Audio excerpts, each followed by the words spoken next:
नमस्कार, जय हिंद, वंदे मातरम। दोस्तों, कैसे हैं आप सब और आप सभी का पेपर कैसा हुआ आज का, बताइएगा कमेंट सेक्शन में। और दोस्तों, आप लोगों के लिए जो मैराथन थी एजुकेशन साइकोलॉजी की, उसको सुबह ही अपलोड कर दिया गया था। लिंक आपको टेलीग्राम पर शेयर कर दिया गया है। और जितने भी अभ्यर्थी वहाँ पर नहीं जुड़े हुए हैं, तो दोस्तों वीडियो लिस्ट में जाकर के उस वीडियो को देख लीजिएगा। बहुत ही महत्वपूर्ण वीडियो है और जितनी भी हमारी महत्वपूर्ण वीडियोस हैं उनका लिंक टेलीग्राम ग्रुप पर शेयर कर दिया गया है, जिनको आप देख सकते हैं। और कल आप लोगों के लिए मैंने काफ़ी सारी पीडीएफ जो शाम को मैंने दी थी, इसके पहले मैंने आपके लिए वीडियोस बनाई थी और मैंने आपको एक्ट्स बताए थे। लगभग आपको और आपके जो राष्ट्रीय संस्थान थे, आपको काफ़ी चीज़ें देखने को मिली। आप लोग बताइएगा कि आपका पेपर कैसा हुआ। चलिए दोस्तों, इस पेपर की हम बात कर लेते हैं। और अगर आपको लगता है कि इसमें एक या दो प्रश्न गलत हैं, तो उसके लिए दोस्तों आप लोग कमेंट सेक्शन में जाइएगा और बताइएगा कि उसका सही आंसर क्या हो सकता है। उस पर बिल्कुल पैनिक ना होइएगा और कल के पेपर की तैयारी कीजिएगा।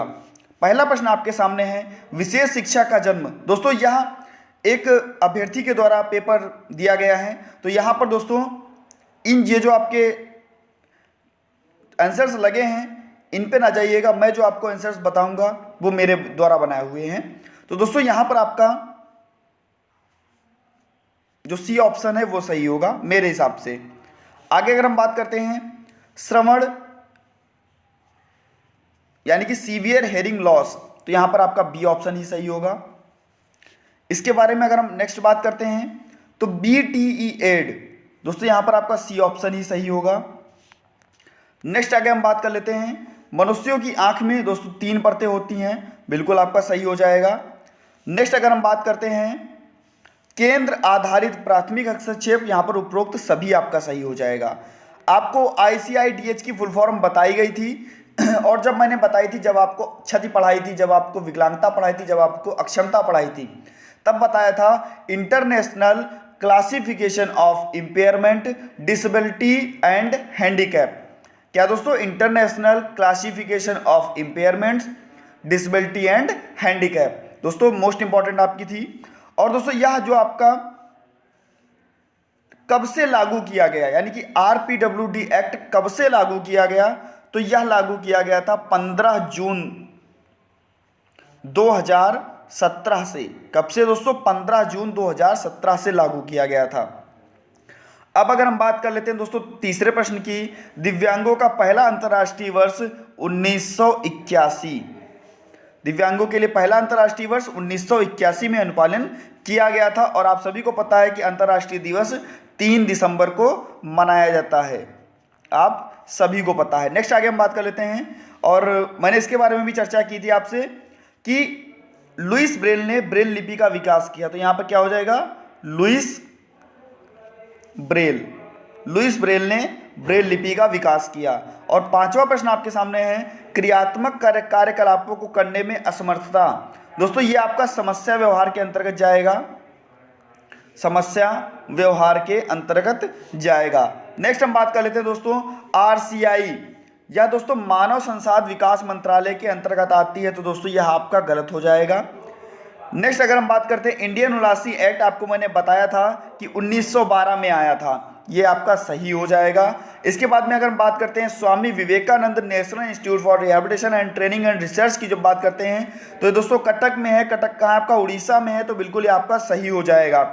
और इसके बाद में अक्षर के ज्ञान को आपको मैंने बताया था कि अगर बच्चे को पढ़ने में कोई समस्या होती है तो वो जाएगी डिसलेक्सिया के अंतर्गत, यानी कि आपका सही हो जाएगा। इसकी मैंने आपको ट्रिक भी बताई थी। और नेक्स्ट अगर हम बात करते हैं, NIMH सिकंदराबाद के संस्थापक निदेशक डॉक्टर DK मेमन है, तो दोस्तों यह आपका गलत हो जाएगा।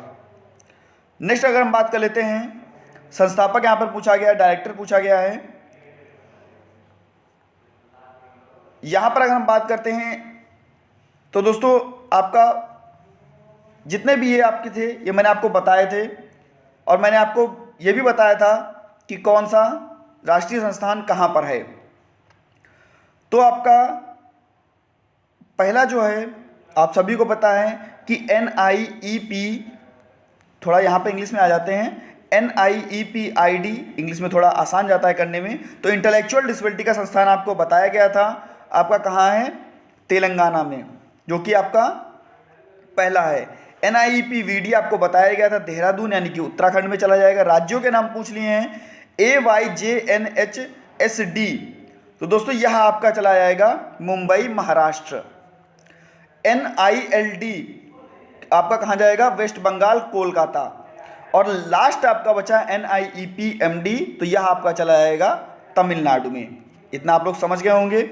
और दोस्तों आप लोगों के लिए जो ये स्वलीनता की परिभाषा थी मैंने आपको बताई थी, स्वलीनता के बारे में आपको मैंने पढ़ाया भी था कि स्वलीनता क्या होती है, इसके बारे में मैंने आपको पढ़ाया था। इसके बाद में बौद्धिक अक्षमता बताई थी, और वहाँ पर भी आपको बौद्धिक अक्षमता में भी मैंने आपको परिभाषा बताई थी कि बौद्धिक अक्षमता की परिभाषा क्या होती है। नेक्स्ट आपका अंधापन यानी कि ब्लाइंडनेस, और बात होती है VI की, विजुअल इंपेयरमेंट की, उसके लिए पूरी की पूरी मैंने आपको वीडियो दी थी जहाँ पर मैंने आपको बताया था कि विजुअल इंपेयरमेंट जो होता है वो क्या होता है। ऐसे ही आपका बहुविकलांगता, तो बहुविकलांगता में मैंने आपको बताया था PWD की भी परिभाषा बताई थी, नेशनल ट्रस्ट एक्ट की भी परिभाषा बताई थी, और NIEPMD की 2 भूमिकाएं जो उसकी बात हो रही है। स्क्रीनिंग क्या है, अधिगम अक्षमताएं क्या हैं, द्वितीय रोकथाम। और देखिए मैंने इसका जो वीडियो था 10 नंबर में आप लोगों के लिए अपलोड किया था, 10 मिनट का ही वीडियो था। अगर आपने उसको पढ़ा होता तो 10 नंबर का आपका प्रश्न जो था वो सही हो गया होता। तो इस प्रकार से जो आपके क्वेश्चंस थे वो कराए गए। मैंने आपको जितनी भी चीज़ें बताई आपको कैसी लगी बताइएगा ज़रूर, आपका पेपर कैसा हुआ ज़रूर बताइएगा, और अगर कोई भी विसंगतियां लगती हैं तो उसके बारे में भी आप हमें कमेंट सेक्शन में बताइएगा। मिलता हूं दोस्तों नेक्स्ट वीडियो में नई जानकारी के साथ, बने रहिएगा हमारे साथ। धन्यवाद।